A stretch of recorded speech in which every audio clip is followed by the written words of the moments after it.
லூக்கா 19:3-4 ஆகிய வசனங்களை வாசியுங்கள். இயேசு எப்படிப்பட்டவரோ என்று அவரை பார்க்க வகை தேடினான். அவன் குள்ளனானபடியால் ஜனக்கூட்டத்தில் அவரை காணக்கூடாமல் அவர் போகும் வழியில் முன்னாக ஓடி அவரை பார்க்கும்படி ஒரு காட்டத்தி மரத்தில் ஏறினான். இங்கே யாரை குறித்து சொல்லப்பட்டிருக்கிறது அப்படின்னா, சகேயு என்கிற ஒரு மனிதனை குறித்து சொல்லப்பட்டிருக்கிறது. அவன் ஆயக்காரர்களின் தலைவன். யூதர்களிடமிருந்து வரி வசூல் பண்ணி ரோமர்கள்ட்ட கொடுக்கக்கூடிய அப்படிப்பட்ட ஒரு நிலைமையில் இருக்கக்கூடிய ஒரு ஐஸ்வர்யவான். ஆனால் அவனுடைய வளர்த்தி எப்படின்னா ரொம்ப குள்ளமாக இருக்கிறது என்று வசனம் சொல்கிறது.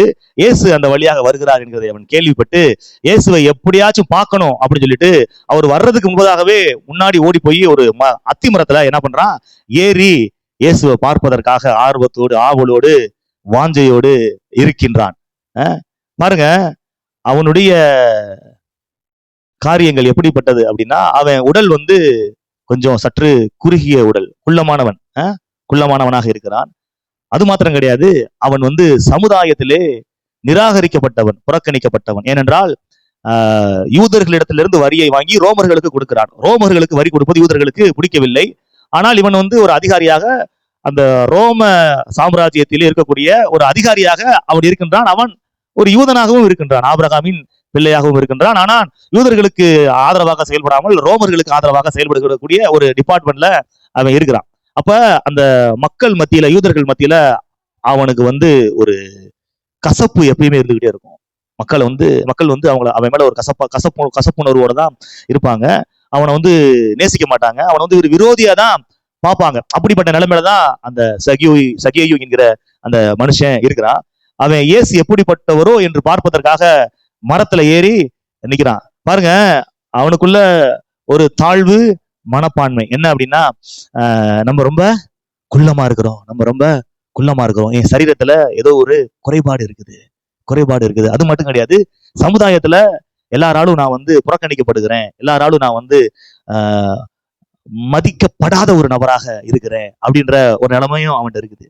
அதனால அவனுக்குள்ள ஒரு தாழ்வு மனப்பான்மை இருக்கிறதுனால அவன் இயேசு வர்றதுக்கு முன்னாடி என்ன பண்றான், ஓடி போய், ஏன்னா கூட்டத்துக்குள்ள போனோம்னா விட மாட்டாங்க, ஏய் போடா பாவி, அக்கிரமக்காரனே அப்படின்னு சொல்லிட்டு தள்ளி விட்டுருவாங்கன்னு சொல்லிட்டு இயேசு வர்றதுக்கு முன்பதாகவே முன்னாடியே போய் என்ன பண்றான், ஏறிக்கிறான். பாருங்க, இயேசு வர்றார், அவனை பார்த்து சொல்றாரு. இயேசு அந்த இடத்திலே அண்ணாந்து பார்த்து அவனை கண்டு, சகேயுவே, நீ சீக்கிரமாய் இறங்கி வா, இன்றைக்கு நான் உன் வீட்டிலே தங்க வேண்டும். பாருங்க, ஒரு தாழ்வு மனப்பான்மையோட, ஒரு குற்ற உணர்வோட, நம்மளெல்லாம் யாரும் மதிக்கவே மாட்டாங்க, இயேசு அப்படி ஓரத்துல இருந்துட்டு பார்த்துட்டு போயிடலாம் அப்படின்ற எண்ணத்தோடு மரத்துல ஏறி பார்த்தவனை இயேசு தேடி பேர் சொல்லி அழைத்து, நான் வீட்டுல நான் தங்கணும், வா, அப்படி இறங்கி வான்னு அப்படின்னு கூட்டு போற அளவுக்கு கர்த்தர் அவனை நேசிக்கிறவராக இருந்தார். இன்னைக்கும் இயேசு கிறிஸ்து உங்களை அப்படிதான் நேசிக்கிறார். ஒருவேளை ஒரு தாழ்வு மனப்பான்மையோட, ஒரு குற்ற உணர்வோட, நான்லாம் இந்த ஆலயத்துக்கு வர்றதுக்கே தகுதி இல்லை, நான்லாம் ஊழியம் செய்யறதுக்கு தகுதி இல்லை, எனக்கெல்லாம் என்ன தகுதி இருக்குது என்கிற ஒரு தாழ்வு மனப்பான்மையோடு நீங்க இருக்கிறீங்க அப்படின்னா உங்களுக்கான செய்தி தான் இன்றைய செய்தி. தாழ்வு மனப்பான்மையை கர்த்தராகிய இயேசு கிறிஸ்து நீக்குகிறார். தாழ்வு மனப்பான்மை இல்லாதவர்களாய் நம்ம இருக்கணும் அப்படின்னு ஆண்டவர் விரும்புகின்றார். ஏன்னா நம்ம தேவனுடைய பிள்ளைகளா இருக்கிறோம், அப்படித்தானே? நம்ம எல்லாரும் தேவனுடைய பிள்ளைகளாக இருக்கிறோம். பாருங்க, இந்த அத்திமரம் அப்படின்றப்ப நிறைய விஷயங்கள் அடங்கி இருக்குது, ஆவிக்குரிய காரியங்கள் எல்லாம் அடங்கி இருக்குது. பாருங்க, ஆதாம் ஏவாள் பாவம் செய்து தேவன் வருகிறார் என்று அறிந்து அவர்கள் என்ன பண்றாங்கன்னா, அத்தி இலைகளால் ஆடைகளை தைத்து என்ன பண்றாங்க, தன்னுடைய நிர்வாணத்தை மறைத்துக் கொள்கிறார்கள். அத்தி இலை, அப்ப அத்தி இலை, அத்தி மரம் எதுக்கு அடையாளமா இருக்குது அப்படின்னா, சுய கிரியைக்கு அடையாளமாக இருக்கிறது. தேவன் என்ன பண்றாரு அப்படின்னா, ஆதாமுக்கும் ஏவாளுக்கும் ஒரு தோல் உடையை உடுத்துவிக்கிறார். அத்தி உடை, நீயே செஞ்சு போடுற உடை உன்னுடைய பாவத்தை, உன் நிர்வாணத்தை மறைக்க போறது இல்ல, நான் தான் செய்யணும் அப்படின்னு சொல்லிட்டு ஒரு மிருகத்தை பலியாக செலுத்தி அதுல இருந்து வரக்கூடிய அந்த தோலை எடுத்து உடையாக உடுத்துவிக்கின்றார். அப்ப அத்திமரம் என்பது எதற்கு அடையாளமாக இருக்குது அப்படின்னா, சுய கிரியைக்கு அடையாளமாக இருக்குது. அதனாலதான் அவன் மேல ஏறி இயேசுவை பார்க்கலாம் நினைக்கும் போது ஆண்டவர் சொல்றாரு, நீ கீழே இறங்கி வா, அத்திமரத்தை விட்டு இறங்கி வா, உன் சுய கிரியை விட்டு, உன் சுய நீதியை விட்டு நீ இறங்கி வா, உன் நீதி எல்லாம் அழுக்கான கந்த நீதி, என்ன நீ உன் நீதி எல்லாம் அழுக்கான கந்த, நீ என்கிட்ட டைரக்டா வர முடியாது, நானே உன்கிட்ட வர்றேன். அப்ப கர்த்தராகிய இயேசு கிறிஸ்து உங்களை தேடி ரட்சித்திருக்கிறார். ரட்சிப்பின் அனுபவத்தை பெற்றவர்களுக்கு தெரியும் எப்படி அந்த ரட்சிப்பை நீங்கள் பெற்றுக்கொண்டீங்க, உங்களுக்குள்ள எப்படி ஒரு உள்ளான மாற்றம் வந்தது அப்படின்னு பாருங்க. அப்ப தாழ்வு மனப்பான்மை அவனுக்குள்ள வந்து ஒரு ஒரு என்ன சொல்லுவாங்க ஆங்கிலத்துல, கில்ட்டி கான்சியஸ் சொல்லுவாங்களா, கில்ட்டி கான்சியஸ். பாருங்க, அவன் உடம்பு குள்ளமா தான் இருக்குது, ஆனாலும் கர்த்தர் அவனை தேடி போய் கூப்பிடுறார். குள்ளத்தை வந்து ஒரு பெருசா பார்க்கல. அவன் வந்து சமுதாயத்தால புறக்கணிக்கப்பட்டவனாக இருந்தா கூட அவனை வந்து புறக்கணிக்கப்பட்டவன ஆண்டவர் பார்க்கல, ஆபிரகாமின் குமாரனாக பார்க்கிறார். இவன் ஆபிரகாமின் குமாரன் அப்படின்னு சொல்றாரு. பாருங்க, அப்ப மனுஷன் உங்களை எப்படி பாக்குறாங்க, மத்தவங்க உங்களை எப்படி பாக்குறாங்க, அதை வச்சுக்கிட்டு நீங்க அப்படிதான் அப்படி நினைச்சுக்கிட்டு தாழ்வு மனப்பான்மையோட வாழாதீங்க. கர்த்தர் உங்களை எப்படி பாக்குறார், கர்த்தருடைய வசனம் உங்களை எப்படி அடையாளப்படுத்துது, அதை வச்சு உங்களை நீங்க அடையாளப்படுத்திக்கங்கன்னு அந்த மாலை வேளையில நான் சொல்றேன். பாருங்க, அவன் உடம்புல இருக்கிற குறை ஒரு பெருசாவே இல்ல, ஆண்டவர் பெருசா பார்க்கல. அவன் சமுதாயத்துல இருக்கக்கூடிய அந்த குறையும் பெருசாவும் அவர் பார்க்கவே இல்லை. அவன் ஆபிரகாமின் சந்ததியாக இருக்கிறான். அது மட்டும் கிடையாது, இயேசுவை எப்படிப்பட்டவரோ என்று பார்க்க வகை தேடினான். இயேசுவை பார்க்க, இயேசுவோட வார்த்தையை கேட்க வந்தீங்கனாலே நீங்க தான் தகுதியான ஆளு. கர்த்தர் உங்களை அழைத்து உங்களை வந்து உட்கார வச்சிருக்கிறாரு அப்படின்னாலே நிச்சயமாகவே ஆசீர்வாதத்தை பெற்றுக்கொள்ள, ஆபிரகாமின் ஆசீர்வாதத்தை பெற்றுக்கொள்ள தகுதி உள்ளவர்கள் தான் நீங்க. அப்ப தாழ்வு மனப்பான்மையோடு நீங்க அமர வேண்டாம். பாருங்க, உடல் இருக்கிற ஒரு சில குறைபாடுகள் வந்து தாழ்வு மனப்பான்மையை ஏற்படுத்தும். பாருங்க, மைக்கேல் ஜாக்சன் எத்தனை பேருக்கு தெரியும்? ஒரு உலகத்திலே மிகவும் பிரபலமான ஒரு பாப் சிங்கர். அவர் வந்து பல கோடி ரசிகர்களை உடையவர். அவர் வந்து கான்சர்ட் நடத்தினாருன்னா அப்பா லட்சக்கணக்கான ஜனங்கள் என்ன பண்ணுவாங்க, கூடுவாங்க. அவர் பாடும் பொழுது மக்கள்லாம் என்ன பண்ணுவாங்க, அப்படியே அழுவாங்க, உருகுவாங்க, ஓடி வருவாங்க, உயிரை கூட கொடுக்க தயங்க மாட்டாங்க, அப்படி இருப்பாங்க. ஆனா அந்த மைக்கேல் ஜாக்சன் எப்படிப்பட்ட நபர் அப்படின்னா, ஒரு நீக்ரோ, கருப்பு இனத்தை சார்ந்த ஒரு மனிதன். பாருங்க, அவரு நிறத்துக்கும் அவருடைய திறமைக்கும் சம்மந்தமே கிடையாது. நிறத்துக்கும் திறமைக்கும் சம்மந்தமே கிடையாது. அவருடைய நிறத்துக்காண்டி மக்கள் கூடல, அவருடைய திறமைக்காக தான் கூடாங்க. அவர் பாடுற பாட்டை, அவர் போடுற இசை, அவருடைய அந்த மியூசிக் ஸ்கில், இதுக்காண்டி தான் வர்றாங்க. ஆனா அவரு பல நாடுகளுக்கு போறாரு, கான்சர்ட் நடத்துறாரு, நிறைய கூட்டங்கள்லாம் கூடுது. அவர் சந்திக்கிற ஜனங்கள் எல்லாம் வெள்ளை தோல் போட்டவர்களா, வெள்ளை தோல் உடையவர்களாக இருக்கிறாங்க. அதை பார்த்த உடனே அவருக்குள்ள ஒரு குற்ற மனப்பான்மை, ஒரு தாழ்வு மனப்பான்மை. என்னன்னா, நம்மளும் வெள்ளையா இருந்தா நல்லா இருக்குமே, இவ்வளவு கூட்டம் கூடுனது வந்து வெள்ளை தோல் கிடையாது ராஜா, கருப்பு தோல் கிடையாது, வெள்ளை தோலுக்கு தோலை வச்சு கிடையாது, உனக்குள்ள இருக்கிற அந்த திறமைக்காண்டி. அது தெரியாம ஒரு என்ன பண்றாரு, பிளாஸ்டிக் சர்ஜரி பண்றாரு. பிளாஸ்டிக் சர்ஜரி பண்ணி தன்னுடைய உடலை வந்து அப்படியே வெள்ளையா மாத்திடுறாரு. பாருங்க, அந்த பிளாஸ்டிக் சர்ஜரி பண்ணதுக்கு அப்புறம் நிறைய மருந்துகள் எடுக்கிறாரு, நிறைய வலி நிவாரணிகளையும், நிறைய ஆன்டிபயாட்டிக், நிறைய பெயின் கில்லர்ஸ், இந்த மாதிரி நிறைய எடுத்துக்கிட்டே இருக்காரு, நிறைய இன்ஜெக்ஷன் போடுறாரு. பாருங்க, இத நிறைய ஸ்டீராய்டு எடுத்துக்கிட்டே இருக்கிறார். பாருங்க, இது என்ன ஆகுது அப்படின்னா, ஒரு காலகட்டத்துக்கு மேல அவருடைய உடல்ல பலவீனத்தை ஏற்படுத்தி மரண படுக்கைக்கு போயிடுறாரு. இப்போ டாக்டர் எல்லாம் செக் பண்ணி சொல்றாங்க என்ன காரணம் அப்படின்றாங்கன்னா, அவர் நிறைய டோசேஜ் மெடிசன் எடுத்துக்கிட்டாரு, நிறைய மெடிசன் இன்டேக் பண்ணிட்டாரு, நிறைய அந்த பிளாஸ்டிக் சர்ஜரி நிமித்தம், தன்னுடைய அந்த பராமரிப்பு நிமித்தம் நிறைய காரியங்களை அவர் மருந்தை எடுத்ததுனால அவருடைய உள்ளுறுப்புகள்லாம் செயலிழந்து போச்சு. அது ஒரு ரீசனா, மேஜர் ரீசனா சொல்றாங்க. பாருங்க, ஒரு தாழ்வு மனப்பான்மை என்ன ஆயிடுச்சுன்னா, தன்னைத்தானே தாக்கிக் கொள்ளக்கூடிய நிலைமைக்கு நேராக அந்த மனிதனை கொண்டு போய் கடைசியில் அவன் முடிவு அழிவை சந்தித்து விட்டது. பாருங்க, அப்ப கர்த்தர் என்னைக்குமே உங்களுடைய பிசிக்கல் அப்பியரன்ஸை பாக்குறதே கிடையாது. உங்களுடைய இன்னர் மேனை தான் பாக்குறாரு, உள்ளான மனுஷனை பாக்குறாரு. மனுஷன் முகத்தை பார்க்கிறான், கர்த்தரோ உங்க இருதயத்தை தான் கர்த்தர் பாக்குறாரு.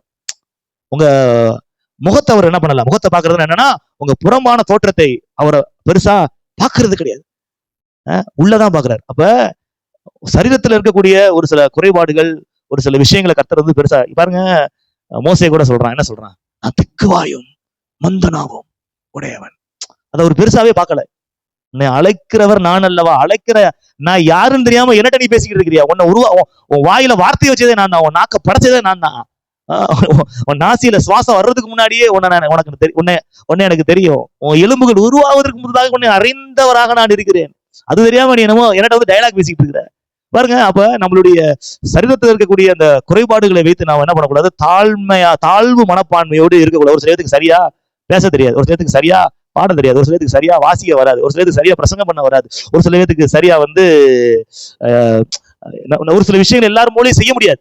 அதை நினைச்சு அவங்க நம்ம அவங்கள மாதிரி இல்லையே, நம்ம இவங்கள மாதிரி இல்லையே அப்படின்னு சொல்லிட்டு அப்படியே நம்மளால ஆண்டவர் நேசிக்கல போல, நம்மளாம் ஆண்டவர் வெறுத்துட்டாரு போல, அவங்களாம் நேசிக்கிறாங்களா, அப்படிலாம் ஒண்ணுமே நம்மகிட்ட அந்த இது இல்லையே, அந்த ஸ்கில் இல்லையே என்ற அந்த மாதிரி இல்லை அப்படி நினைச்சு நம்மளே நம்ம என்ன பண்ணிக்கிறோம்னா தாழ்வு மனப்பான்மைக்குள்ளாக போய் விடுகிறோம். கர்த்தர் சொல்கிறார், இல்ல உன்கிட்ட எது இருக்கோ இல்லையோ, நீ என் பிள்ளையா இருக்கிறதுனால அவனை என்னைக்குமே நான் நேசிப்பேன். கர்த்தர் சொல்றார், நீ என் பிள்ளையா இருக்கிறதுனால உன்னை என்னைக்குமே நான் நேசிப்பேன், என்னைக்குமே நான் நேசிப்பேன். கவனிங்க, அப்ப மனுஷன் முகத்தை பார்க்கிறான், கர்த்தரோ இருதயத்தை பார்க்கின்றார். உன்னத பாட்டுல ஒரு அருமையான ஒரு வசனம் இருக்கும். உன்னத பாட்டுல, நான் கருப்பா இருந்தாலும் அழகாய் இருக்கிறேன். யார் சொல்றா? நேசரை பார்த்து மனவாட்டி சொல்ற ஒரு காரியம் போல அது எழுதப்பட்டிருக்கும். நான் கருப்பா இருந்தாலும் அழகாய் இருக்கிறேன். நான் கருப்பு தான், ஆனா என்னுடைய நேசருக்கு நானு அழகு. என் ஆத்ம நேசருக்கு நான் அழகு. என்னோட குறை இருக்குது, இந்த ஒரு சில செயல்பாடுகள் இருக்குது, என்னோட ஒரு தேவையில்லாத காரியங்கள் இருக்குது, ஒரு சில அருவருக்கத்தக்க காரியங்கள் இருக்கதான் செய்யுது. அது மத்தவங்களுக்கு அருவருப்பா இருக்குது, மத்தவங்களுக்கு அது பிடிக்கல, மத்தவங்க அதை வெறுக்கிறாங்க, அதெல்லாம் என்கிட்ட இருக்குது. மத்தவங்க அதை விரும்பல, ஆனா கர்த்தர் என்ன விரும்பாம இல்ல, கர்த்தரை நேசிச்சுக்கிட்டே இருக்கிறார். மத்தவங்க அருவருக்கிறாங்க, ஆனா கர்த்தர் என்ன அருவருக்கிறவரே இல்ல, என்ன அணைக்கிறவர். கரங்களை தட்டி கர்த்தரை மகிமைப்படுத்துவோம். அதனால தாழ்வு மனப்பான்மையோடு தயவு செஞ்சு உங்க பிசிக்கல்லையோ இல்ல மென்டல்லையோ இருக்கக்கூடிய ஏதாவது ஒரு தகுதியின்மையின் காரணமாக நீங்க அப்படியே தாழ்வு மனப்பான்மையில உடைஞ்சு போயிடாதீங்க. கர்த்தர் உங்களை நேசிக்கிறவராக இருக்கின்றார். பாருங்க, உங்களுக்குள்ள ஒரு வேல்யூவை கர்த்தர் வச்சிருக்கிறார். உங்களுக்குள்ள ஒரு வேல்யூ இருக்குது, அந்த மதிப்பு உங்களுக்கு தெரியாது. உங்களுக்குள்ள இருக்கக்கூடிய திறமை கர்த்தருக்கு தெரியும், கொடுத்தவருக்கு தான் தெரியும். மத்தவங்களுக்கு வேணா தெரியாம இருக்கலாம், உங்களுக்கு கூட தெரியாம இருக்கலாம். ஆனா ஒரு காலத்துல உங்களுக்கே தெரியும், ஓ நம்மளால இதை செய்ய முடியுமா, நம்மளால இதை பண்ண முடியுமா. நீங்களே ஆச்சரியப்படுவீங்க, மத்தவங்க ஆச்சரியப்படுவாங்க. அந்த வேல்யூவை இயேசு கிறிஸ்து வெளியில எடுப்பார். உள்ளுக்குள்ள கொடுக்கப்பட்ட அந்த காரியத்தை என்ன பண்ணுவார்னா வெளியில எடுப்பார். இதுக்கு முன்னாடி பேசக்கூட தெரியாது, இதுக்கு முன்னாடி பாடக்கூட தெரியாது, இதுக்கு முன்னாடி மியூசிக் போட தெரியாது, இதுக்கு முன்னாடி எதுவுமே செய்ய தெரியாது. இப்ப பேசுறாங்க, பாடுறாங்க, மியூசிக் போடுறாங்க. இதெல்லாம் எங்க இருந்துச்சு? அந்த வேல்யூ எங்க இருந்துச்சு? உள்ளதா இருந்துச்சு. இப்ப இந்த தெய்வீக தொடர்புல சரியான நபரோட இணையும் பொழுது கர்த்தர் அப்படியே எல்லாத்தையும் வெளியில கொண்டு வர்றார். கர்த்தர் எல்லாத்தையும் வெளியில கொண்டு வர்றார். அதான் கர்த்தருடைய ஆலயத்திலே நாட்டப்பட்டவர்கள் ஆலய பிரகாரங்களில் செழித்திருப்பார்கள். ஒரு சரியான ஒரு தெய்வீக தொடர்புல இருக்கும் பொழுது உங்களுக்குள்ள கொடுக்கப்பட்ட அந்த வேல்யூலாம் வெளியில ஒரு பிசாசு இன்னைக்கு என்ன தெரியுமா பண்ணுவான்? உங்களுக்குள்ள கொடுக்கப்பட்ட வேல்யூ மறைக்கிறதுக்கு பார்ப்பான், மறப்பான். என்ன மறப்பானா, உனக்கெல்லாம் ஒண்ணுமே கிடையாது, எல்லாம் ஒரு ஆளே கிடையாது, உனக்கு தகுதியே கிடையாது. ஆனா கர்த்தர் நம்மள தகுதிப்படுத்தி தான் வச்சிருக்கிறார். பாருங்க, ஆண்டவர் மனுஷனை எப்படி படைச்சாரு?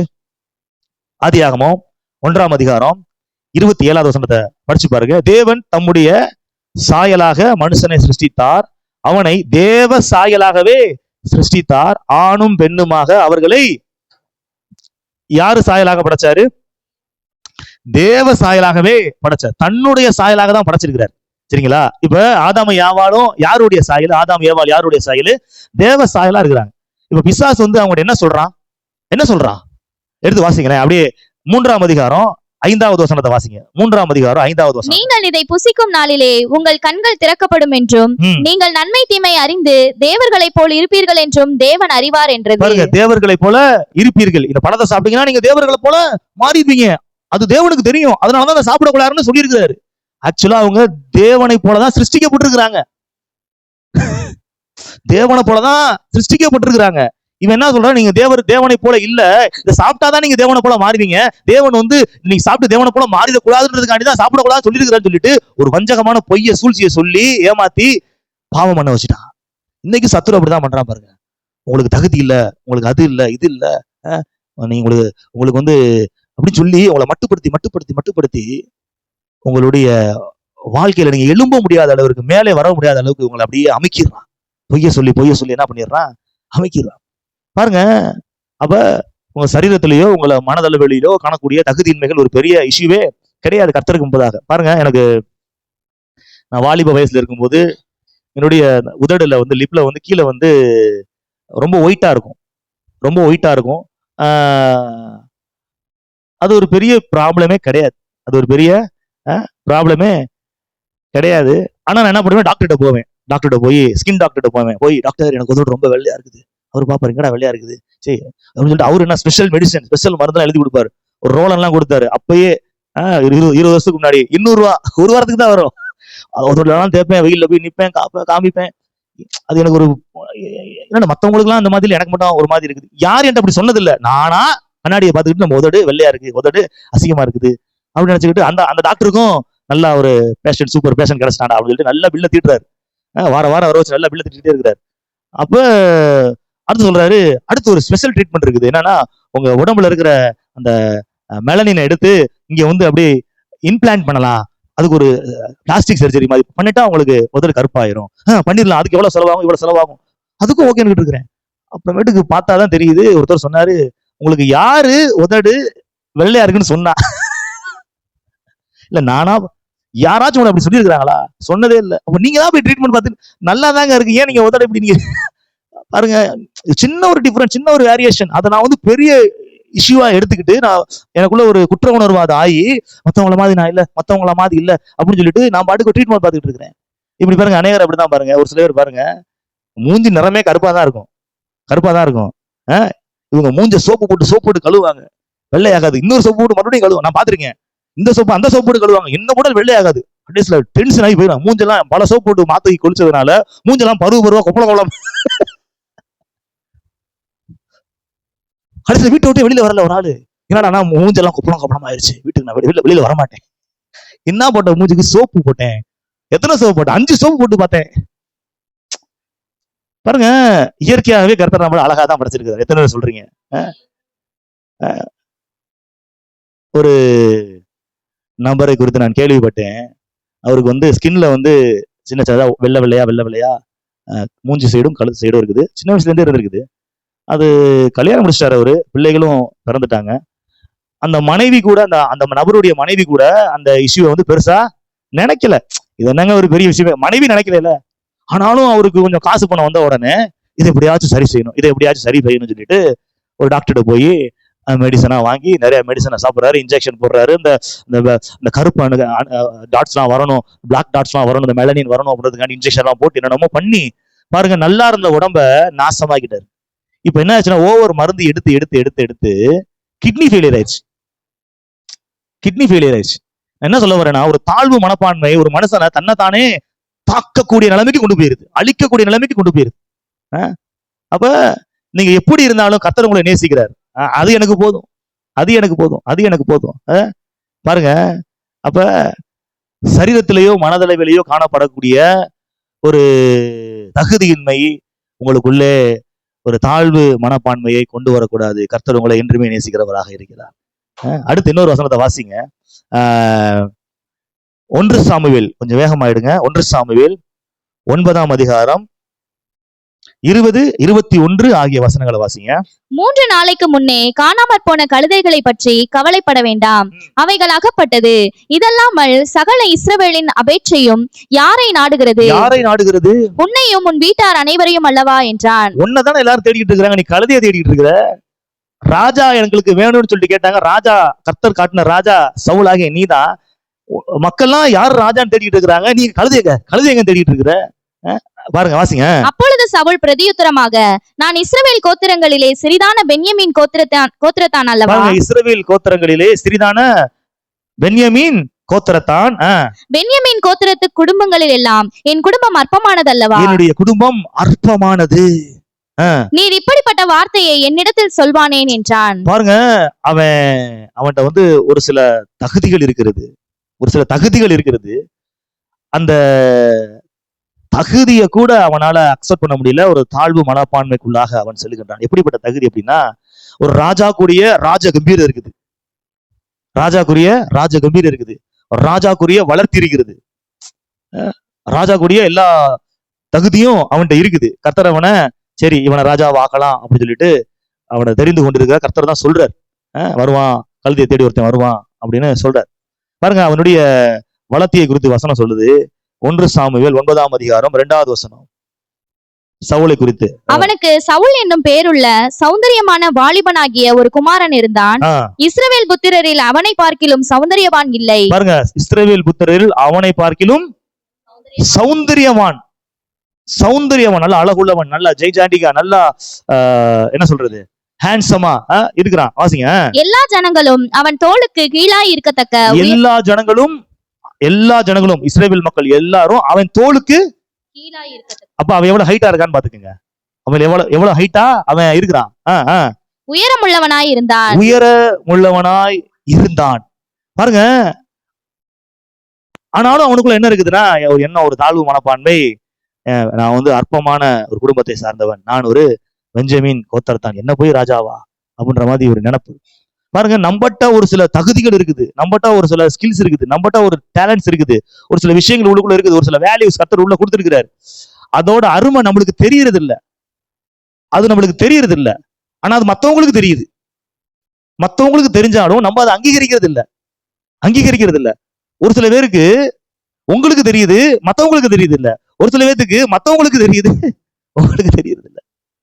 இப்படி தலைகளா மாறி மாறி இருக்குது. ஆனா உங்களுக்குள்ள ஒரு வேல்யூ இருக்குது, உங்களுக்குள்ள திறமை இருக்குது, உங்களுக்குள்ள ஸ்கில்ஸ் இருக்குது, உங்களுக்குள்ள தாளத்தை கர்த்தர் வச்சிருக்கிறாரு, நன்மைகளை வச்சிருக்கிறாரு.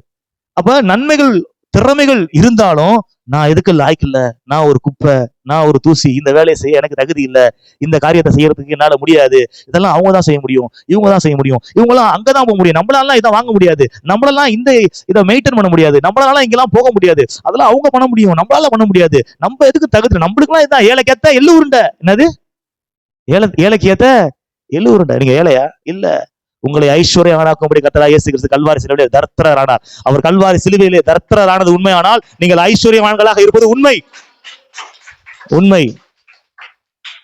பாருங்க, இப்ப வேணா ஐஸ்வர்யம் வெளிப்படாம இருக்கலாம், ஆனால் ஐஸ்வர்யத்தை கர்த்தர் ஒரு நாள் வெளியரங்கமாக்குவார். அப்ப உங்களுக்குள்ள இந்த திறமைகளை, தாளந்துகளை, அந்த ஸ்கில்ஸை, அந்த கேபபிலிட்டியை, அந்த எல்லாத்தையும் உள்ள வச்சிருக்கிறார். அது நம்மளுக்கு தெரிய மாட்டேங்குது. நம்மளாம் ஒண்ணும் கிடையாது, நம்மளாம் அந்த வேலையை செய்யவே முடியாது. அதுக்கெல்லாம் படிச்சவங்க தான் என்ன பண்ண முடியும் சொல்லுங்க? படிச்சவங்க தான் செய்ய முடியும். அதுக்கெல்லாம் நல்ல ஹை ரேங்க்ல இருக்கவங்க தான் செய்ய முடியும். பாருங்க, பட்ட படிப்பு படிச்ச மேதைகள் செய்ய முடியாத காரியத்தை சாதாரண ஆளால் செய்ய முடியும், நிரூபிக்கப்பட்டிருக்கிறது. பாருங்க, ஒரு சாதாரண நபராலே செய்ய முடியும் என்றால் தேவனுடைய பிள்ளைகளாகி உங்களால் செய்ய முடியாதா கேட்கிறேன். என்னை பலப்படுத்துகிற இயேசு கிறிஸ்துவினால எல்லாவற்றையும் செய்ய எனக்கு பலன் உண்டு. அப்ப உங்ககிட்ட இருக்கக்கூடிய அந்த வேல்யூஸ நீங்க வந்து அற்பமா பார்க்க ஆரம்பிக்காதீங்க. நான் என்னத்த பாடுறேன், நான் என்னத்த பைபிள் படிக்கிறேன், நான் என்னத்த வேலை செய்யறேன், நான் என்னத்த சும்மா ஒரு இடத்துல சும்மா என்ன பண்ணிட்டு இருக்கிறேன், சின்ன சின்ன வேலைகளை நான் பார்த்துக்கிட்டு இருக்கிறேன். இல்ல, ஒரு ஃபேக்டரியை நடத்தக்கூடிய அளவுக்கு கர்த்தர் உங்களுக்குள்ள தாளந்துகளை வச்சிருக்கிறார். ஒரு 500 பேர் 600 பேர் உங்களுக்கு கீழே வச்சு நீங்க வேலை வாங்கக்கூடிய அளவுக்கு கர்த்தர் உங்களுக்குள்ள அந்த திறமைகளை வச்சிருக்கிறார். உங்களுக்கு தெரியாது. இல்ல, நான் ஒரு 5 பேர் கூட வச்சு நான் வேலை வாங்கலையே. இல்ல, வரும், நிச்சயமா எல்லாத்தையும் ஒரு நாள் கொண்டு வருவார். ஒரு காலம் வரும், ஒரு நேரம் வரும், சூழ்நிலையை கர்த்தர் மாற்றுவார். இந்த சிறையிருப்பின் அனுபவம் அப்படி இருக்க போறது இல்ல, இந்த அடைக்கப்பட்ட நிலம் அப்படி இருக்க போறது கிடையாது. வேற ஒரு சீசனுக்கு நேரம் கர்த்தர் கொண்டு போவார். இப்ப நீங்க ஜெபிச்சுக்கிட்டே இருக்கிறீங்க, அழுதுகிட்டே இருக்கிறீங்க, கண்ணீர் விட்டுக்கிட்டே இருக்கிறீங்க. நான் காலைல சொன்னது போல நான் சொல்றேன், இது அழுது ஜெபிக்கிற ஒரு நேரமாக இது இருக்கலாம். ஆனா ஆனந்த கண்ணீர் விட்டு ஆண்டவருக்கு நன்றி செலுத்துகின்ற ஒரு காலத்துக்கு நேரம் கர்த்தர் உங்களை நிச்சயமாகவே கொண்டு போவார். உங்கள் அழுகையின் கண்ணீரை ஆனந்த கண்ணீரமாக, உங்கள் அழுகையின் கண்ணீரை ஆனந்த கண்ணீராக மாற்றுகிறவர் கர்த்தராகிய இயேசு கிறிஸ்து. இப்ப நீங்க வந்து அழுது ஜெபிச்சு வேண்டுதலை விண்ணப்பத்தி கர்த்தருடைய சமூகத்துல செலுத்தி கொண்டிருக்கின்ற ஒரு நேரமாக, ஒரு சீசனாக இருக்கலாம். ஆனா இந்த ஜெபித்த இந்த ஜெபங்களுக்கான பதிலை பெற்றுக்கொண்டு கர்த்தரை துதித்துக் கொண்டே இருக்கக்கூடிய ஒரு சீசனுக்கு நேராக கர்த்தர் உங்களை கொண்டு போவார். இருக்கும், வரும். ஒரு காலம் இருக்குது, ஒரு நேரம் இருக்குது. இந்த சபைக்கு நீங்க வரும்போது எப்படி வந்தீங்க, இப்ப எப்படி இருக்கிறீங்க யோசிச்சு பாருங்க. வரும்போது வந்த மாதிரியா இருக்கிறீங்க? டிரான்ஸ்பார்மேஷன் நடந்திருக்குதா? ஒரு மறுரூபமாக்கப்பட்ட நிலை வந்திருக்குதா? உங்கள் மனம் புதிதாகிறதுனாலே மறுரூபமாகுங்கள். மகிமையின் மேல் மகிமை அடைந்து மறுரூபம் அடைஞ்சுக்கிட்டே இருக்கிறோம். அப்ப எனக்குள்ள கொடுக்கப்பட்ட அந்த காரியங்களை குறித்து நான் கில்ட்டியா ஃபீல் பண்ணக்கூடாது. நான் தாழ்வு மனப்பான்மையா, குற்ற உணர்வோடு இருக்கவே கூடாது. எனக்குள்ள கொடுக்கப்பட்டது பெஸ்ட். எல்லாம் சொல்லுங்க, பெஸ்ட். எனக்குள்ள கொடுக்கப்பட்ட தாளந்து பெஸ்ட். யாரையும் நீங்க என்ன பண்ணாதீங்க, கம்பேர் பண்ண வேண்டாம். எனக்குள்ள கொடுக்கப்பட்டது பெஸ்ட். எனக்கு கொடுக்கப்பட்ட கணவன் பெஸ்ட், எனக்கு கொடுக்கப்பட்ட மனைவி பெஸ்ட், எனக்கு கொடுக்கப்பட்ட வேலை பெஸ்ட், எனக்கு கொடுக்கப்பட்ட ஊழியம் பெஸ்ட், எனக்கு கொடுக்கப்பட்ட காரியம் பெஸ்ட். ஏன்னா கர்த்தர் வந்து தகுதிக்கு ஏற்ற இடத்துல வைக்காவிட்டாலும் தகுதியான இடத்துல ஒரு நாள் கண்டிப்பா உயர்த்துவார். ஆடு வச்சுக்கிட்டு இருக்கிறான், ஆனா அவன் அரசன். சிறையில இருக்கிறான், ஆனா அவன் அதிபதி. மீன் பிடிச்சிட்டு இருக்கிறான், ஆனா அவன் அப்போஸ்தலன். இருந்த இடம் அவனுக்கும் அவனுடைய ப்ரொஃபஷனலுக்கும் சம்பந்தமே இல்லாத இடம், ஃபியூச்சருக்கும் சம்பந்தமே இல்லாத இடம். ஆனா சம்பந்தப்படுத்தி ஒரு நாள் உயர்த்தினார், ஒரு நாள் வந்தார். நான் சொல்றேன் அதே போல. அதனால உங்களுக்கு கொடுக்கப்பட்ட அந்த காரியங்கள், இந்த வேல்யூவை குறிச்சு நீங்க மட்டமா நினைக்காதீங்க. உங்களை நீங்களே இது பண்ணாதீங்க. நான் சொல்றேன், நீங்க 1000 பேருக்கு அதிபதியாக மாறக்கூடிய அளவுக்கு கர்த்தர் உங்களுக்குள்ளே ஞானத்தை வைத்திருக்கின்றார், அறிவை வைத்திருக்கின்றார், திறமைகளை வைத்திருக்கிறார். அநேகரை வேலை வாங்கக்கூடிய அளவிற்கு கர்த்தர் உங்களுக்குள்ள ஸ்கில்ல வச்சிருக்கிறார். அது தெரியாம நம்ம அப்படியே நம்ம வேலை பார்த்து நம்ம போயிட்டு இருப்போம்டா. வெந்ததை தின்று விதி வந்தால் சாவோ. இல்ல, சாகிறதுக்காண்டி நான் அழைக்கப்படல, கர்த்தருடைய வருகையில எடுத்துக்கொள்ளப்படுவதற்காக நான் அழைக்கப்பட்டிருக்கிறேன். ஆண்டவருடைய நாமத்துக்கு மகிமையாக இந்த கடைசி வரைக்கும், ஆண்டவருடைய வருகை வரையும் ஊழியம் செய்வதற்காக நான் அழைக்கப்பட்டிருக்கின்றேன். இந்த கடைசி காலத்துல நம்ம வாழ்ந்துகிட்டு இருக்கிறோம். தாழ்வு மனப்பான்மையோடு என்ன பண்ணக்கூடாது, நம்ம இருக்கக்கூடாது. பாருங்க, அடுத்து இன்னொரு வசனத்தை எடுத்து வாசிங்களேன். யாத்ராகமம் 4ஆம் அதிகாரம், யாத்ராகமம் 4ஆம் அதிகாரம் 10, 11 ஆகிய வசனங்களை வாசிங்க. அப்பொழுது மோசே கர்த்தரை நோக்கி, ஆண்டவரே, இதற்கு முன்னாவது தேவரீர் உமது அடியோனோடே பேசினதற்கு பின்னாவது நான் வாக்கு வல்லவன் அல்ல, நான் திக்குவாயும் மந்தனாவும் உள்ளவன் என்றான். அப்பொழுது கர்த்தர் அவனை நோக்கி, மனுஷனுக்கு வாயை உண்டாக்கினவன் யார்? ஊமையனையும் செவிடனையும் பார்வை உள்ளவனையும் குருடனையும் உண்டாக்கினவர் யார்? கர்த்தராகிய நான் அல்லவா? ஹல்லேலூயா. பாருங்க, மோசேயை கர்த்தர் அழைக்கின்றார். எகிப்திலே இருக்கின்ற இஸ்ரவேல் ஜனங்களை நீ மீட்டு கொண்டு வர வேண்டும், மீட்டெடுக்க வேண்டும். ஒரு மீட்பனாக, ஒரு இரட்சகனாக மோசேயை கர்த்தர் அழைக்கின்றார். பாருங்க, ஆனா அவன் சொல்றான், நான் திக்குவாயும் மந்தனாவும் உடையவன், நான் திக்குவாயும் மந்தனாவும் உடையவன் அப்படின்னு சொல்றான். ஏன் இப்படி சொல்றான்? ஏன்னா அவன் கடந்த கால வாழ்க்கை ஒரு சிறப்பு மிக்க வாழ்க்கையா இருந்துச்சு, ஒரு சீர்மிக்க வாழ்க்கையா இருந்துச்சு, ஒரு மேன்மையான வாழ்க்கையா இருந்துச்சு, ஒரு உயர்வான ஒரு வாழ்க்கையா இருந்துச்சு, ஒரு ராஜரீக வாழ்க்கையா இருந்துச்சு. ராஜரீகமா, ஒரு ராஜகுமாரனா எகிப்துல பார்வோனுடைய குமாரனாக அவன் இருந்தான். பயங்கர ஒரு இளவரசனை போல வாழ்ந்தவன், ராஜ உணவு சாப்பிட்டவன், ராஜாவை போல கட்டளையிட்டால் எல்லாரும் வருவாங்க. அப்படிப்பட்ட நிலைமையில இருந்தவன் இப்ப ஏதோ ஒரு தவறு செய்ததன் காரணமாக ஆடு மேய்ச்சிக்கிட்டு இருக்கிறான். அதாவது பெரிய இடத்துல இருந்துட்டு இப்ப அதால பாதாளத்துக்கு போனதுனால வந்த ஒரு தாழ்வு மனப்பான்மை, பெரிய போஸ்டிங்ல பெரிய இடத்துல இருந்துட்டு இப்ப அதெல்லாம் விட்டுட்டு சாதாரண நிலைமைக்கு வந்ததுனால உண்டான ஒரு தாழ்வு மனப்பான்மை மோசேக்கு வந்துச்சு. கர்த்தர் சொல்றாரு, ஏய், வாயை உண்டாக்குனது யாரு? வாயை உண்டாக்குனது யாரு? என்னட்டே நீ சொல்றியா? உன்னை பத்தியும் தெரியும், உன் பிறப்பை பத்தியும் தெரியும். உன் பிறப்புலயே ஒரு சிறப்பு இருக்குது. நீ பிறக்கும் போது எல்லா பிள்ளைகளும் செத்தாங்க, நீ மட்டும் பொழைச்ச, நான் உன்னை பொழைக்க வச்சேன். எல்லாரும் மூழ்கடிக்கப்படுறாங்க, கொல்லப்படுறாங்க, ஆனா உன்னை மட்டும் ஆட்டுல மிதக்க விடுற, நைல் நதியில மிதக்க விடுறாங்க. உன்னை பார்வன் வீட்டுல வச்சு பாலூட்டும்படியாக உன் தாயவே நான் அனுப்புனேன், உன்னை பாதுகாத்தேன். என்னட்ட சொல்றியா, நான் திக்குவாயும் மந்தனாவும் உடையவன் அப்படின்னு. பாருங்க, இப்படிதான் பாருங்க, ஒரு சில நேரத்துல நம்ம பெரிய இடத்துல இருந்திருப்போம், பெரிய பெரிய வேலையெல்லாம் பார்த்திருப்போம், பெரிய பெரிய காரியங்கள்லாம் செஞ்சிருப்போம். இப்ப சூழ்நிலையின் காரணமாக ஒரு அற்பமான ஒரு சின்ன சின்ன வேலைகளையும், சின்ன சின்ன காரியங்களும், சின்ன இடத்துலயும் அப்படி இருக்கும்போது மனசுக்குள்ள ஒரு வலி, ஒரு தாழ்வு மனப்பான்மை இருக்கும். எனக்கு இருந்துச்சு. நான் பெரிய சபையில ஊழியம் செஞ்சிருக்கிறேன்.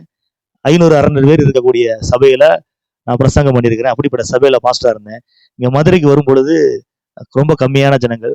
அதை விட்டு இங்க தனியா நம்ம ஸ்டார்ட் பண்ணும்போது அதை விட கொஞ்சம் கம்மியா தான் இருந்துச்சு. ஆண்டவர் பெருக்கத்தை கொடுத்து நிறைச்சிட்டாரு, சபையை நிறைச்சிட்டாரு. ஆனா அது ஒரு ஒரு பெரிய இடத்துல இருந்து அடுத்து கீழே வரும் பொழுது, நம்ம பெங்களூர்ல இருந்த வாழ்க்கை வேற, இங்க இருக்கக்கூடிய வாழ்க்கை வேற. அப்படிலாம் இருக்கும்போது ஒரு ஒரு கில்ட்டினஸ், ஒரு தாழ்வு மனப்பான்மை இருக்கதான் செய்யும் பாருங்க. அப்படிப்பட்ட நிலைமை தான் இவனுக்கும்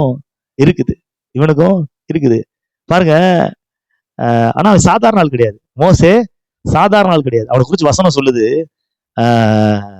அப்போஸ்தலர் 7ஆம் அதிகாரம் 22 வாசிங்களேன். அப்போஸ்தலர் 7ஆம் அதிகாரம் 22.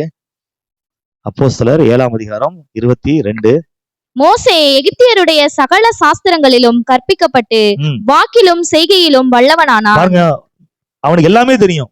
எகிப்தியர்களுடைய எல்லா சாஸ்திரங்களையும் கற்றுக்கொண்டவன், வாக்கிலும் செயலிலும் வல்லவன். அவன் சொல்றான், நான் வாக்கு வல்லவன் அல்ல, நான் திக்குவாயு மந்தனாவும் உடையவன். யார் சொல்றா? வாக்கிலும் செயலிலும் வல்லவன் சொல்றான். வாக்கிலும் செயலிலும் வல்லவன் சொல்றானா, வாக்கு வல்லவன் அல்ல, நான் திக்குவாயும் மந்தனா உடையவன். ஏன் இப்படி சொல்றான் அப்படின்னா, எல்லாம் முடிஞ்சு போச்சு. நான் ஒரு காலத்துல அப்படி இருந்தேன், ராஜா மாதிரி இருந்தேன், இப்ப ஆடை மேய்ச்சிக்கிட்டு இருக்கிறேன். இன்னிலாம் போய் அங்கெல்லாம் போய் நான் பழைய வாழ்க்கையெல்லாம் போய்கிட்டு அதெல்லாம் முடியாது. கவனிங்க, இந்த மாலை வேளை நான் சொல்றேன், அப்படிப்பட்ட எண்ணத்துல நீங்க இருக்கிறீங்களா? நான் சொல்றேன், கர்த்தர் உங்களை மறுபடியும் அந்த ஸ்தானத்துக்கு கொண்டு போக வல்லமை உள்ளவராக இருக்கிறார். உங்களுடைய முந்தின சீரை பார்க்க நற்சீர் உண்டாக பண்ணுகிற தேவன் நீங்கள் ஆராதிக்கின்ற கர்த்தராக இயேசு கிறிஸ்து. உங்கள் முன்னிலைமையை பார்க்கிலும் பின்னிலைமையை அதிகமாக ஆசீர்வதிக்கின்ற தேவன் நீங்கள் ஆராதிக்கின்ற கர்த்தராக இயேசு கிறிஸ்து. நீங்கள் இழந்த ஸ்தானத்தை மறுபடியும் உங்களுக்கு கொடுத்து அதை விட பெரிய ஸ்தானத்திலும் உயர்த்த வல்லமை உள்ளவராக அவர் இருக்கின்றார். வல்லமை உள்ளவராக அவர் இருக்கின்றார். பாருங்க, அப்படி ஒரு கில்ட்டியா, அப்படி ஒரு தாழ்வு மனப்பான்மையா, அப்படி ஒரு இன்ஃபீரியரா நீங்க ஃபீல் பண்ணிட்டு இருக்கிறீங்களா? கர்த்தர் சொல்றாரு, நான் உன்னை மறுபடியும் அந்த ஸ்தானத்துக்கு கொண்டு போவேன். எந்த இடத்துல அவமானப்படுத்தப்பட்டியோ, எந்த இடத்துல மக்களால நீ புறக்கணிக்கப்பட்டியோ, அதே இடத்துல உன்னை நான் ராஜா மாதிரி நிக்க வைப்பேன். எந்த பார்வோனை பார்த்து நீ பயந்து வந்தியோ, அந்த பார்வோனுக்கு நான் உன்னை தேவனாக வைக்க போறேன். அந்த பார்வோனுக்கு நீதான் தேவன். நீ சொல்றது இப்படிதான் எல்லாமே நடக்கும். செஞ்சாரு. பாருங்க, அப்ப இந்த தாழ்வு மனப்பான்மைன்றது ரொம்ப ஒரு மோசமான ஒரு காரியமாக இருக்கிறது. பாருங்க, தாழ்வு மனப்பான்மை நம்மளுக்குள்ள அப்படி வரும் பொழுது என்னென்ன காரியங்கள்லாம் ஏற்படுத்து பாருங்க. அதுல ஒரு சில தீமைகள் இருக்குது. என்னன்னா, தாழ்வு மனப்பான்மை அதிகமாகும் பொழுது பொறாமை வர ஆரம்பிக்கும். பொறாமை ரொம்ப அதிகமாச்சுன்னா அழிவு வந்துவிடும். இது சவுலோட வாழ்க்கையில் அப்படி நடந்துச்சு. சவுல் கொன்றது 1000, தாவீது கொண்டது 10,000 அப்படின்னு சொல்லும் பொழுது அவனுக்குள்ள ஒரு பொறாமை வந்துருச்சு. என்னன்னா, நம்ம 1000, அவனுக்கு 10,000. அந்த தாழ்வு மனப்பான்மை அவனுக்குள்ள என்னத்தை கொண்டு வந்துச்சு? பொறாமையை கொண்டு வந்துச்சு. அது பொறாமை பகையா கொண்டு வந்துச்சு.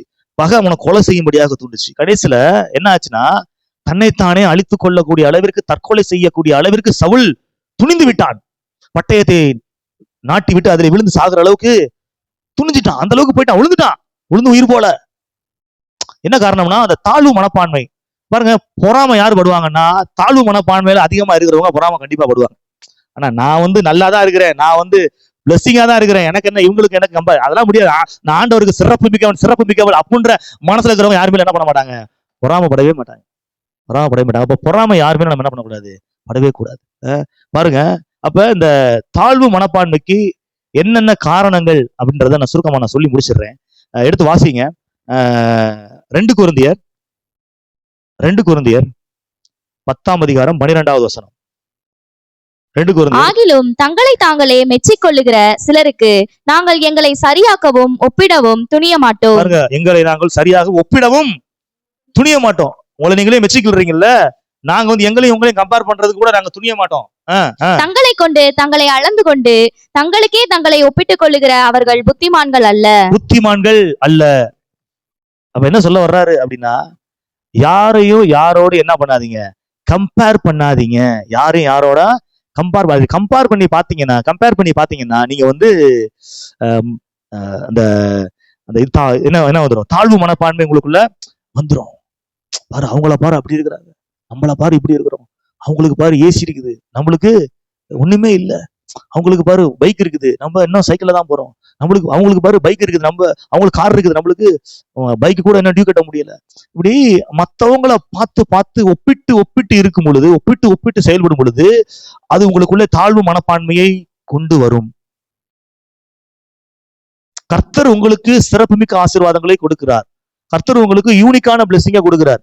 உங்களுக்கு கொடுக்கிறத அவங்களுக்கு கொடுக்க மாட்டார். உங்களுக்கு கொடுக்கிறத யாருக்குமே கொடுக்க மாட்டார். அப்படிப்பட்ட சிறப்புமிக்க ஆசீர்வாதங்களை கர்த்தர் நிச்சயமாகவே கொடுத்திருக்கிறாரு, கொடுத்து கொண்டுதான் இருக்கிறார். யோசிச்சு பாருங்க. உங்களுக்கு கொடுக்கப்பட்ட மனைவி சிறப்புமிக்க மனைவி, உங்களுக்கு கொடுக்கப்பட்ட கணவன் சிறப்புமிக்க கணவன். இதே இடத்துல வேற நபர் இருந்தா இனியார் என்ன இருக்கும்? சொல்லுங்க. இவ்வளவு பிரச்சனை, இவ்வளவு போராட்டம், இவ்வளவு சண்டை, இவ்வளவு பேச்சு இருந்தாலும் ஒற்றுமையா இருக்கிறீங்க, ஒற்றுமையா வர்றீங்க, ஒற்றுமையா போறீங்க. அப்ப ஒரு சிறப்புமிக்க நபரை தான் கர்த்தர் கொடுத்திருக்கிறார் உங்களுக்கு. அப்ப கம்பேர் பண்ணாதீங்க. ஒரு சில சின்ன விஷயங்கள் டியூன் பண்ண வேண்டியிருக்குது, மாற்றப்பட வேண்டியிருக்குது. அதை நான் மறுக்கல. அதை சரி செஞ்சிடலாம். ஆனா எல்லாத்தையுமே உங்களுக்கு கொடுக்கப்பட்ட வேலை, உங்களுக்கு கொடுக்கப்பட்ட உத்தியோகம், உங்களுக்கு கொடுக்கப்பட்ட ப்ரொமோஷன், உங்களுக்கு கொடுக்கப்பட்ட பிளேஸ், உங்களுக்கு கொடுக்கப்பட்ட அந்த ஸ்டேட்டஸ், நிலைமை எல்லாமே சிறப்பு மிக்கதுதான். யாரையும் மத்தவங்களோட என்ன பண்ணாதீங்க, கம்பேர் பண்ணாதீங்க. உங்களுக்கு கொடுக்கப்பட்ட கிஃப்ட், உங்களுக்கு கொடுக்கப்பட்ட ஆவியின் வரம் பாரு, நம்மளுக்கெல்லாம் இந்த மாதிரி கிடைக்க மாட்டேது. கம்பேர் பண்ண வேண்டாம். யாரையும் கம்பேர், உங்களுக்குன்னு ஒரு தனி சிறப்பை கொடுத்திருக்கிறார். அது உங்களுக்கு தெரியாது, மற்றவங்களுக்கு தெரியும். கவனிங்க. அப்ப யாரையும் யாரோடையும் நீங்க ஒப்பிடாம இருக்கும் பொழுது உங்களுக்குள்ள வந்து தாழ்வு மனப்பான்மை வரவே வராது. எடுத்து வாசிங்க. ஏசாயா 43ஆம் அதிகாரம், ஏசாயா 43ஆம் அதிகாரம் 18-19 வாசிங்க. ஏசாயா 43. முந்தினவைகளை நினைக்க வேண்டாம், பூர்வமானவைகளை சிந்திக்க வேண்டாம். இதோ நான் புதிய காரியத்தை செய்கிறேன், இப்பொழுதே அது தோன்றும், நீங்கள் அதை அறியீர்களா? நான் வனாந்திரத்திலே வழியையும் அவாந்திர வழியிலே ஆறுகளையும் உண்டாக்குவேன். கவனிங்க. முந்தினவைகளை நினைக்க வேண்டாம், பூர்வமானவைகளை சிந்திக்க வேண்டாம் அப்படின்னு சொல்றாரு. அப்ப உங்களுடைய கடந்த கால வாழ்க்கையில ஏற்பட்ட தோல்விகள், கடந்த கால வாழ்க்கையில ஏற்பட்ட வீழ்ச்சிகள், கடந்த கால வாழ்க்கையில ஏற்பட்ட நஷ்டங்கள், கடந்த கால வாழ்க்கையில ஏற்பட்ட ஒரு சில தீமையான விளைவுகள், இதை மனசுக்குள்ள வச்சுக்கிட்டு அசை போட்டுக்கிட்டே சிந்திச்சுக்கிட்டே இருந்தீங்க அப்படின்னா உங்களுக்குள்ள அந்த தாழ்வு மனப்பான்மை வந்துகிட்டே இருக்கும், இருந்துகிட்டே இருக்கும். அது உங்களை ஆளுக்கு செஞ்சுக்கிட்டே இருக்கும். ஆனது ஆச்சு, போனது போச்சு, அடுத்தது என்ன பண்ணலாம், பார்க்க ஆரம்பிக்கலாம். விட்டுறணும். தூசியை உதறிவிட்டு எலும்புன்னு கதற சொல்றார். நேத்து ஒரு தோல்வியை சந்திச்சீங்களா? சந்திச்சீங்களா? அந்த தோல்வியின் மனநிலையிலே இருக்காதீங்க. இன்னைக்கு ஆரம்பிங்க. இன்னைக்கு கர்த்தர் வெற்றியை கொடுக்க வல்லமை உள்ளவராக இருக்கிறார். கிறிஸ்துவுக்குள் எங்களை எப்பொழுதும் வெற்றி சிறக்க பண்ணி எல்லா இடங்களிலும் எங்களை கொண்டு தேவனை அறிகின்ற அறிவின் வாசனை பரவ செய்கின்ற தேவனுக்கு ஸ்தோத்திரம். கிறிஸ்துவுக்குள் எங்களை எப்பொழுதும் எல்லா இடங்களிலும் வெற்றி சிறக்க பண்ணுகிற தேவன். இந்த வார்த்தை இருக்குது, இந்த வாக்குத்தத்தம் இருக்குது. அது கண்டிப்பா ஜெயிக்கும். ஒருவேளை நீங்க தோத்துருக்கலாம். கடந்த கால வாழ்க்கையில நீங்க தோத்துருக்கலாம். இப்ப தோக்க மாட்டீங்க. ஏன்னா இப்ப வார்த்தையை பெற்றிருக்கிறீங்க.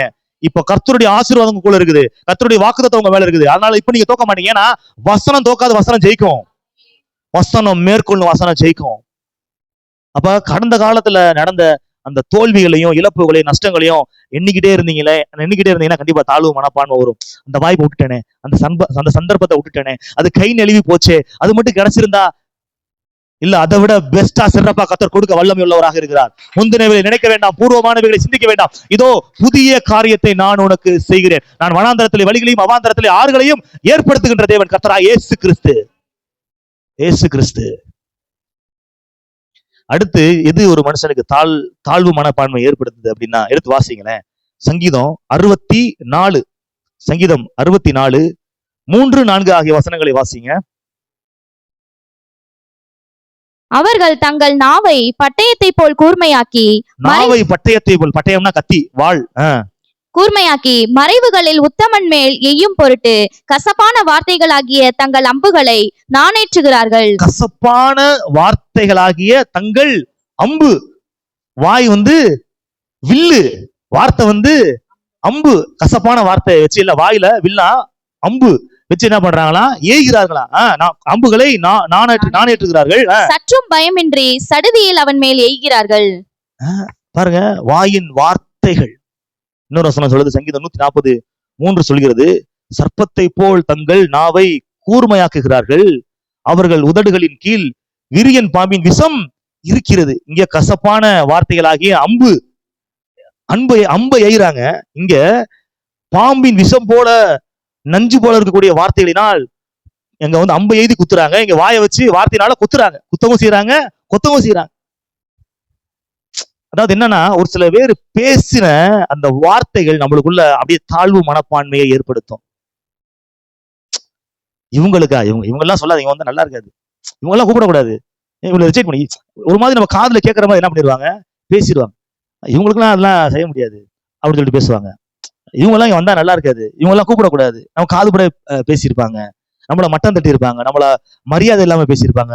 அவங்க பேசுற வார்த்தைகள் மறக்கவே முடியாத அளவுக்கு உள்ள அப்படியே ரணமா இருக்கும், ரொம்ப காயப்படுத்தின ஒரு நிலைமையா இருக்கும். அது நம்மளுக்குள்ள தாழ்வு மனப்பான்மையா இருக்கும். ஒரு சில நபரை பார்த்தாலே நம்ம அப்படியே என்ன பண்ணிடுவோம், சே ஏண்டா அவங்க மூஞ்சில முடிச்சுக்கிட்டு நம்மள இப்படி பேசிட்டாங்களே. ஒரு தாழ்வு மனப்பான்மையை அது ஏற்படுத்தக்கூடியதாக அது இருக்குது பாருங்க.